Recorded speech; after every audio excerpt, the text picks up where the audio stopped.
This show is part of the Head Stuff Podcast Network. Welcome, gather round the fireside and listen to a tale of Fionn McCool, Cullen, Deirdre of the Sorrows, Grainne Wail. From giants right down to fairies, of both the drooping and solitary, and ghosts who are sometimes scary. Anything goes by the fireside. Yeah. Fireside, the Puka Fireside, the Marrow Fireside. Kings and queens fighting heroes, don't you run from the fun, there's no need to hide. Sit by the fireside.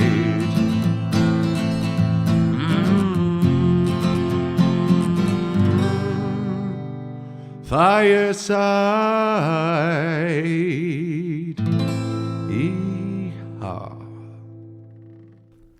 Hello and welcome to Fireside, the Irish storytelling podcast. Each episode of Fireside, we take a story from folklore or mythology, we retell it, have a chat about the tale itself, and about the craft, the culture, and the history of storytelling. My name is Kevin Ciolahan. I am your host and your Fireside Bard. Welcome to episode 211 of Fireside. Today on the Irish storytelling podcast, we have another pre-tale, one of the rave scala of the great epic of Irish mythology, the Cattle Raid of Cooley. This is not a tale of a fight between Connaught and Ulster, but of a fight between Connaught and the southern province of Munster. This is the tale of Dartaid's cattle. But first, if this is your first time listening, thank you so much for joining us. Have a listen to this episode. This is a good sampler of what we do over here at Fireside, and if you enjoy it, why don't you make your way back through, possibly even as far back as episode 1 over 4 years ago, and see what we've been building up to over the Fireside journey. And if you're a returning listener, you're sick of hearing that, but thank you so much for your continued support. There are many ways you can support me and this podcast. You can follow me over on Instagram at Fireside Bard, or share this on your stories, share this with people who you think might like it, spread the good name of the podcast. You can email me at thefiresidebard@gmail.com if you're not on social media and you want to offer any thoughts, queries, questions, or if you just want to say hello. I enjoy hearing from each and every one of you. And if you want to support the podcast, you can also buy my book, my poetry collection, Gardansea, A Neo-Myth of Home, which is available in paperback from the Headstuff website or on Kindle version over at Amazon instantly, but we can ship the paperback all over the world. I'm just after sending, in the last week, sending copies of Gardansea over to the US again, to Iowa and to Kentucky, which are two new destinations for Gardansea to be sent to, so I hope they're going off to very happy homes. Thank you to those who have bought them, and thank you to everyone who has bought it over the course of the last year since the book's release. The final way you can support the podcast is, of course, over at Headstuff Plus at headstuffpodcast.com, where for as little as €5 a month, although you can pay more if you want. You can support the podcast and gain bonus material, not just for Fireside, but for all of the podcasts on the Headstuff Podcast Network. And those are the hard sells out of the way. It's very good to be back recording. I am back in Ireland certainly for the foreseeable, for definitely over the summer, of course. I'm back writing and recording the podcast. I'm finishing off the novel that I've been working on for the last 2 years. I'm in the final editing stages of that, and we'll hopefully then be starting to send it off to be further edited and hopefully lead to a publication. So that's the current main thing. And then otherwise, I'm playing a lot of music and doing a lot of literary tours around town. So if anyone is visiting Ireland who listens to the podcast over the course of the summer, you can catch me in the Temple Bar pub. I'm there every week, multiple nights. You can come on the Dublin Literary Pub Crawl if you want to say hello, and get a great tour of the city and about the literature and culture therein. So I should be around. I'm not running away again on my travels for at least a while anyway, I don't think. Famous last words. But it's good. It's good to be back. It's good to be in one place for a little while. As I've said a little, this year so far, these last few months have been very, very difficult, and there's been a lot of stuff going on in my personal life, which I will not bore you with again. But getting through all that now and pouring myself into the work which I adore so much is always the best healing process for that. So I'm very grateful for it all. I'm grateful for you all for listening. But the story for this week is another one of our cattle raid tales, which just keep giving more and more fruit, which is fantastic to have discovered a whole new world of tales around this great story that we had covered like 3 years ago on the podcast and that I've known all my life. Is incredible to find these new characters and to expand this world, and this patchwork quilt of Irish mythology is incredibly rewarding. And this story is no exception, and it's a new angle to the greater epic and the onslaught of war that was the fight between Connaught and Ulster over the prized bull of Cooley that led to the longest and bloodiest war that the island had seen. So we will chat more about it afterwards, of course, but this is the tale of Dartaid's cattle on Fireside.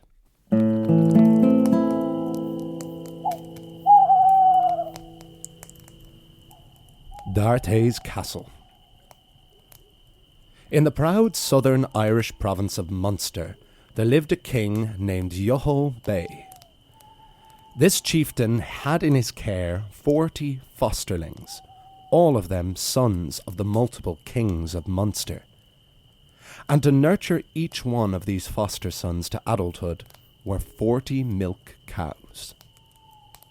One day, Yoho Bay received 2 messengers at his fort. They had brought a summons from King Ailill of Connaught. It was strange for a Munster chieftain to receive a summons from a king of the western province of Connaught. But Yoho Bay was not naive. He had heard the whisperings and rumours of war. Connaught had declared war on the northern lands of Ulster. Something about Queen Maeve of Connaught stealing the prized bull of Cooley. Yoho Bay knew that Ailill and Maeve would be looking for allies, but he would have no part in a Connaught war. He had his own tribe to consider. Celts were like this. Nevertheless, Yoho Bay did not want to make an enemy of Ailill, and so told the 2 messengers, "Tell your king I will meet him at Crohan Fort in a week's time."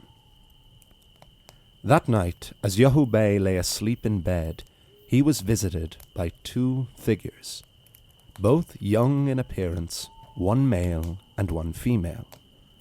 "You are most welcome," said Yoho Bay.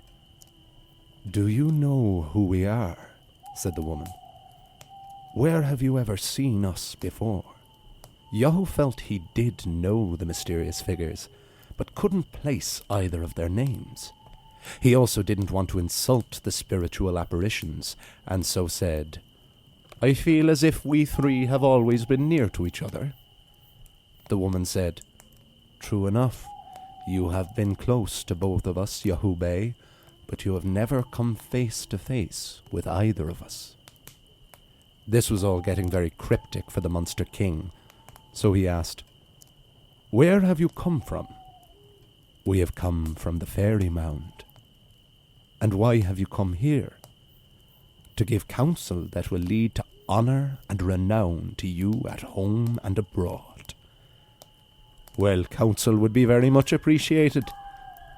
The mysterious figure went on. "We know that you have received summons to King Ailill at Crohan. We have come to offer you assistance. 50 black horses shall ride under you and your troop. Each will have bridles of gold and silver, and each rider will be adorned with the weapons, armour and equipment of the Sidhe. Ride out with your 40 foster sons for Crohan." "And why are you helping me?" asked Yoho Bay. "Because you are valiant, and you will aid the defence of our country and soil." The next morning, Yoho rose and mustered the 40 fosterlings of the kings of Munster. As the fairy folk had promised, outside were 50 magnificent black horses that did not come from Ireland or any mortal land at all. These were the horses of the Sidhe, and each was adorned with gold and silver, with silken rope and soft leather saddles. In the saddlebags were velvet uniforms, armour, swords and spears for the host to wear. Dressed and fit to ride, King Yahubay and the 40 fosterlings rode for Connaught. King Alil saw the host approach and asked who this remarkably dressed and impressive army was. He was told, "That is Yahubay of Clwg in Munster. He is answering your summons." The king and fosterlings were welcomed at Crohan Fort for 3 days and 3 nights of feasting and entertainment. "Why have you invited me here?" Yahubay asked Alil after a hearty amount of wine. "Pleasant though it is, and fine a host as you are." "I have brought you here to ask you a favour," said Alil. "I thought as much. What favour is that?" "Well, particularly heavy is the head wearing my crown at the moment. War is a terrible business, as you know, and I am tasked with feeding the armies of Éire in our fight against the Ulster men. I am not asking you to fight, but I am in need of cattle." Cattle. Always cattle. Cattle were wealth. Cattle were power. "I do not own an abundance myself," said Yahubay. "I have 40 fosterlings, all sons of kings of Munster, all of whom I have been tasked with raising to adulthood. Each prince has but 1 milk cow for sustenance. Myself, I have 7 times 20 cattle, which are back in Clwg, guarded by 50 loyal men. These cows feed my entire clan." "Let me have them," said Alil firmly. "A cow from each farmer on your lands.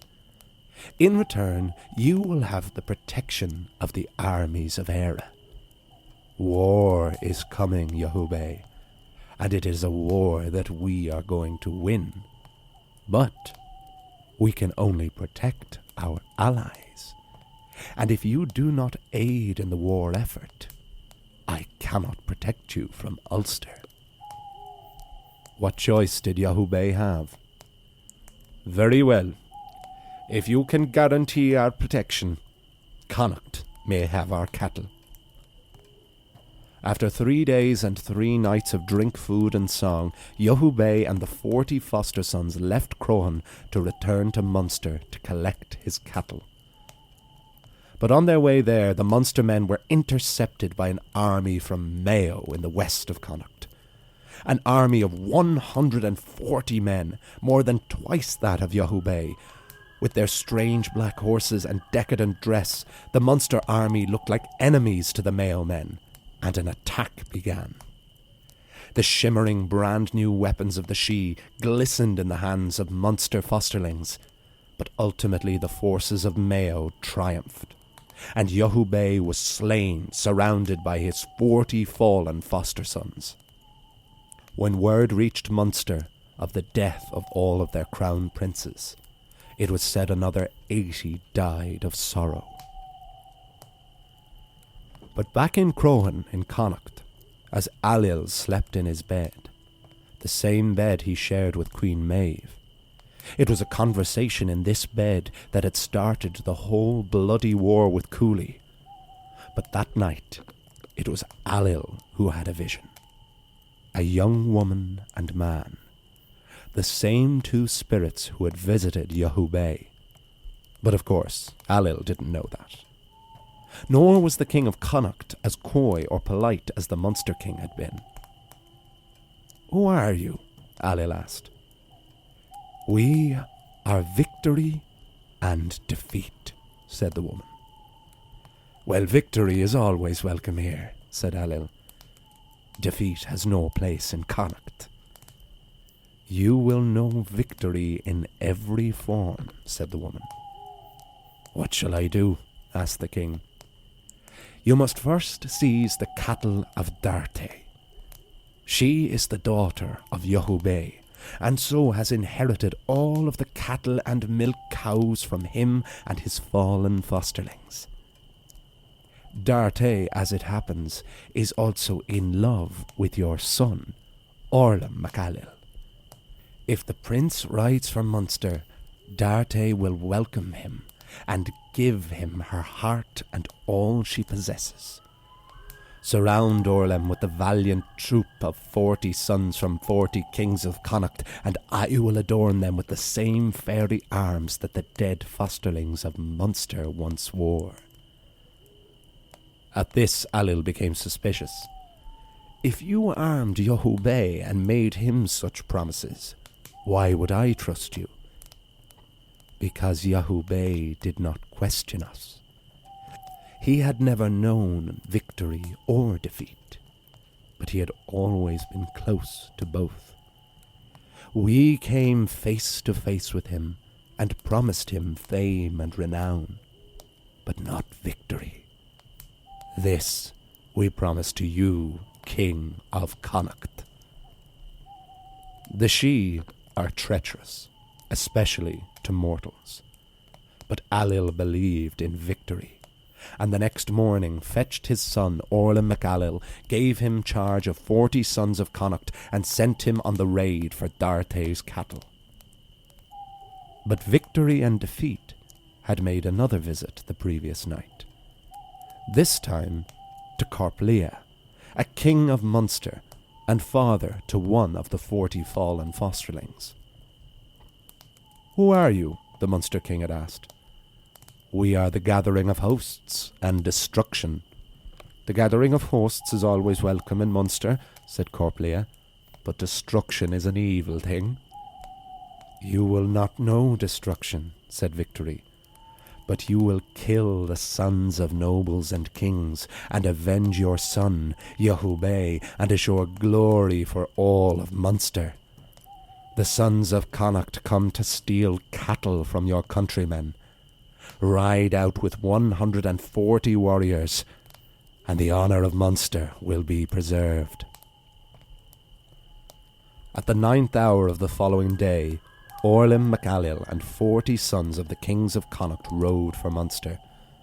When they arrived at the fort of Dartaid, formerly that of her father Yahubay, the Princess of Munster was overjoyed to see the famed and beloved Prince Orlem. "I am so glad to see you here, Prince," said Dartaid. "We are glad to be here, though it is dangerous at the moment for Connaught men in Munster. Princess, will you ride away with me to live in peace at Crohan?" "Of course," said the princess. "I have loved you from afar for so long." "Well, come down at once, and bring all of your cattle with you." Dartaid summoned the 40 milk cows and 50 heifers she had inherited. Their prize secure, the first of the sons of Connaught rode off with the herd. Orlem and Dartaid rode behind with the remainder of the army. But before they could reach the border of the province, Corplia and his army of 140 Munster men intercepted the warriors of Connaught. Munster, having the larger host, butchered the heroes of Connaught, all except for Prince Orlem and 8 of his personal guard. Dartaid, daughter of Yahubay, was one of the first to fall, caught in a tragic misfire in a siege with the warriors of her own province. But the cattle made it safely back to Crohan Fort. So in the end, everyone won and everyone lost. Yahubay earned his name and fame, but lost his life and the lives of all of his foster sons. Corplia successfully avenged Yahubay by slaughtering the princes of Connaught, but killed a princess of Munster in the process. Ailill got almost everything he wanted: cattle, bloodshed, his own son to survive. But that son had just lost his new love. But of course, the only real winners of this story are victory and defeat. Victory and defeat which go side by side, hand in hand, face to face. For victory and defeat are the foot soldiers of the Morrigan, the goddess of battle and war. And the Morrigan only wants one thing: death. To be continued.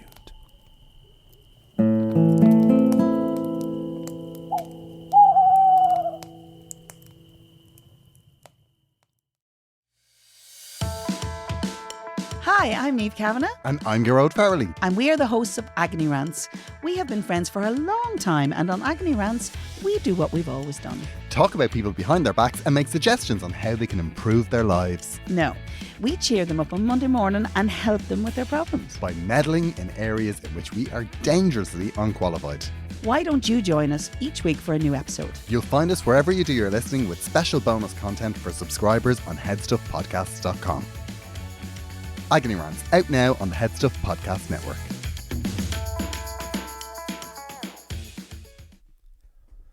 And that is the tale of Dartaid's cattle on Fireside, and I hope you all enjoyed it. The big thing that immediately jumped out to me about this story, because again, adapting a few of these now, there's about between 10 and 13 in all, I think of these rave scale, of these pre-tales to the Ulster Cycle and the Cattle Raid of Cooley. And so when you read a few of them, you're naturally starting to expect some of them to be more similar than others, because there is a huge amount of overlap in folklore and mythology of very similar tales or different versions of the same story. So sometimes you can find a story with different names that turns out to be the same tale. But of course, every time you are doing, especially for me doing this podcast as long, I'm always looking for something different. Something, just even if it's one thing that's different in each tale. If these are going to be all tales about, you know, how an army is mustered for battle and how everything is put in place, I always look for one other aspect in them. It usually comes, doesn't always come. Sometimes there might be nothing new in a story and it won't affect the story at all, but in general that's what I look out for. And there's two aspects in this. The first one, which is more minor, is the idea of more the greater political ramifications of war in this case. So we have a Munster featuring prominently, which is unusual because this is very much a war between Connaught and Ulster, between Queen Maeve and King Ailill and the armies of the Red Branch Knights of Chuncabar MacNassa and of For the prized Bull of Cooley, and ultimately against the great warrior Cuchulainn. But the entirety of Ireland was brought into this fight. Most of the rest of Ireland fighting alongside Connaught, even parts of Ulster fighting alongside Connaught through the exiled King Fergus MacRoke and his exiled sons of Ulster.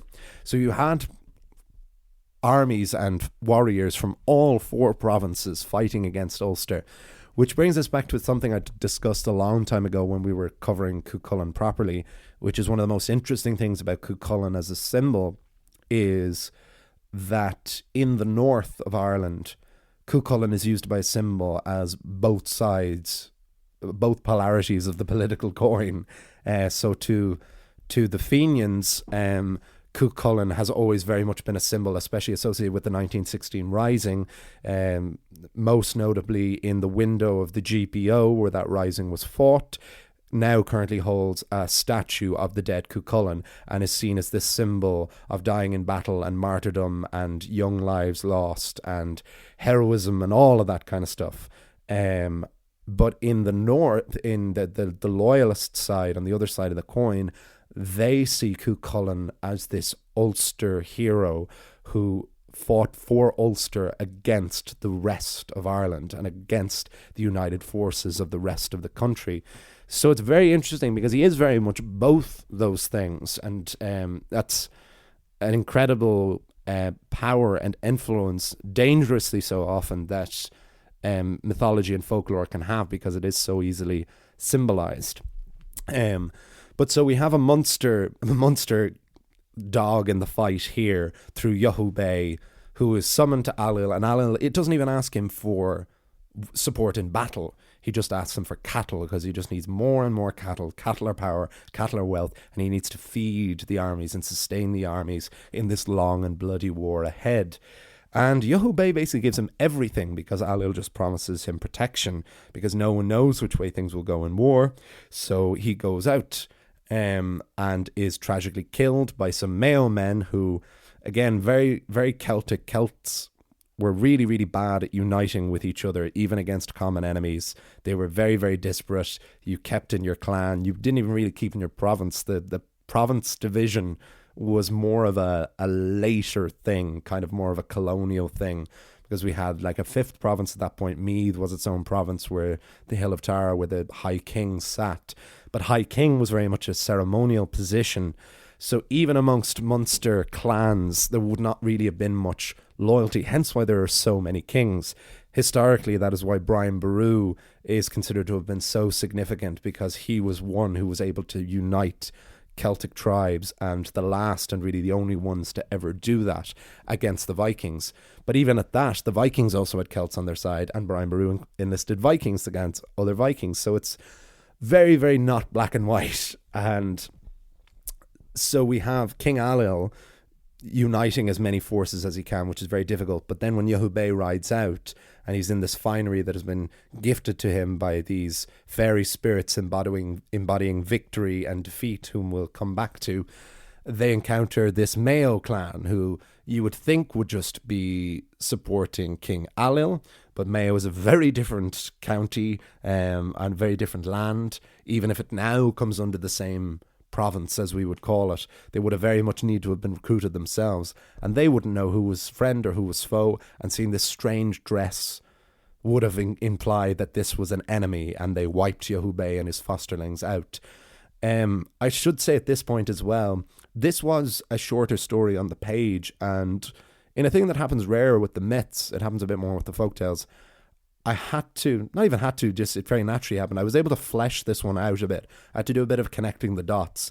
This was quite a dense, even though it was short, it was quite a dense story to get through, because, and I hope I endeavour to make this as clear as possible, because especially to listeners outside Ireland who might not be as familiar with Connaught and Munster, to know who's fighting who and whose side are we on now. And it's a bit Greeks and Trojans, like Helen of Troy is Greek, and it can be a bit tricky sometimes, and it was very dense and tricky to decipher.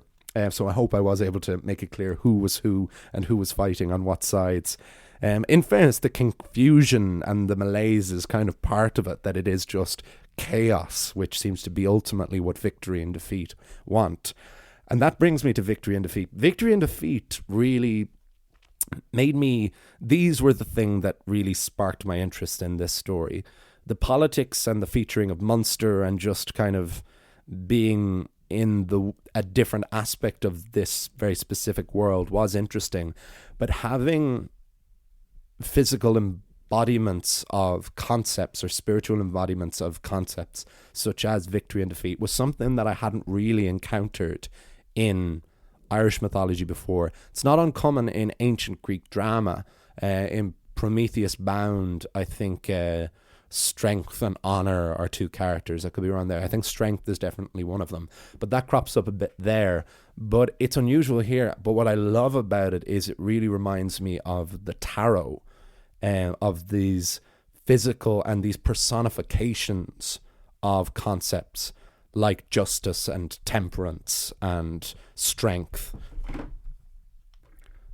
And I wouldn't be a believer in tarot, but I am very fascinated by it. I adore the cards, I adore the imagery of them and the history behind them, and I enjoy tarot readings because even if you don't believe necessarily in a higher will of fortune telling, they raise questions that can be very interesting ways to look at your life, and they were hugely helpful when I was writing my poetry collection, and they've actually been featured in the novel that I'm writing at the moment in a chapter I was editing today.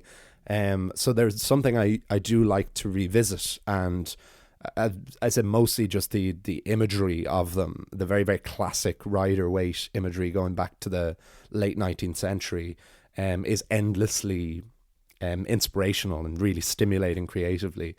And I get a feeling of that kind of tarot influence with victory and defeat being personified as these fairies.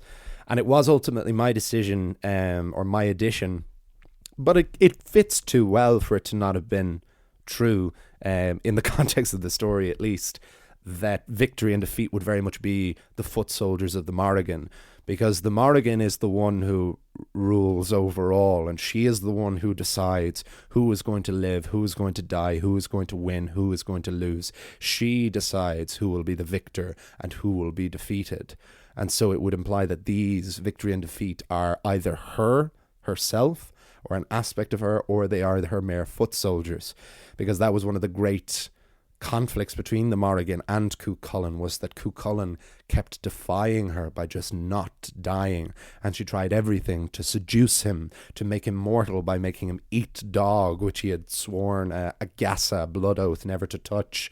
She did everything, and of course she does get him eventually, and when he is dead on the rock, it is the Morrigan landing on Cuchulainn's shoulder, pecking at his corpse, that alerts the forces of Connaught that he is in fact dead and not just standing on a hill on his own. So yeah, it was victory and defeat that really brought this story together, especially because they're so prominently featured and they're playing every side against each other. So you have them first appearing to Yohu Bay, and I adapted this naturally, but I looked very closely at what the original text was. All the links, I'll put the link to the source. It's a very old book from the 18th century, called the Book of Romantic, the Irish Book of Romantic Tales or something. But the link is in the description. It's the same one that has been from most of these adaptations of these Réamh because they're quite difficult to find sources for.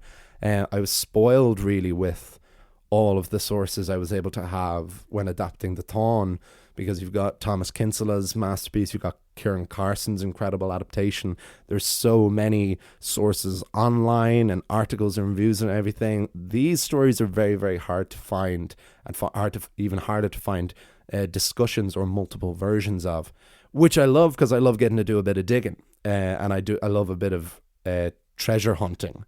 And it also is nice to be this late in the podcast and this far into the journey of the podcast and still be discovering stories like this, because there might be other podcasts, as I say, there wasn't really when I first started, but there certainly are other podcasts on Irish mythology or folklore now that may do a lot of the stories that I do, different versions of course, but it's really nice to find stories that are harder to find and that people may genuinely not hear, and to reward long-time listeners with being able to unearth this kind of thing together. That's why when I do these, particularly these more obscure tales, I'm very keen to hear if any of these are familiar to listeners who would have had an understanding or a knowledge of Irish mythology before listening to this, or maybe this was your gateway into Irish mythology, as it was kind of with me. It's what really stimulated me to really deepen my knowledge for this world and for my own cultures, folklore and mythology. But I am thoroughly enjoying sharing these and adapting them, and I hope you were enjoying listening to them. And looking at the recorder, I've gone over time, so I will wrap things up here, but I hope you enjoyed this tale, and as I hope you enjoy them all, and I won't keep you any longer. Next week we will have a story about Irish folklore again. We'll have another fairy folk tale, and then the week after that we'll have another world tale, and we'll get a very definite plan for Fireside for the next few months going forward, now that I am finally back and in Ireland. As I said, if anyone is planning any trips to Dublin or to Ireland over the course of the summer, or listen to the podcast and you're interested and come to see some live Irish music, or to be taken around the city and hear about the history and the culture and the literature of the city of Dublin, do please get in touch. It's always incredible to meet listeners of the podcast and turn them into new friends. But I will, all the usual ways, you can follow me over on Instagram, you can buy my book Garden Sea, all the links are in the description below. You can join Headstuff Plus at headstuffpodcast.com. I will see you all, you'll hear me on next time, and remember, wherever you are and wherever you go, you can always join me by the fireside. This show is part of the Headstuff Podcast Network, a hub for the creative and the curious. Shows are produced in association with Headstuff and the Podcast Studios Dublin. Find out more or become a member at headstuffpodcasts.com.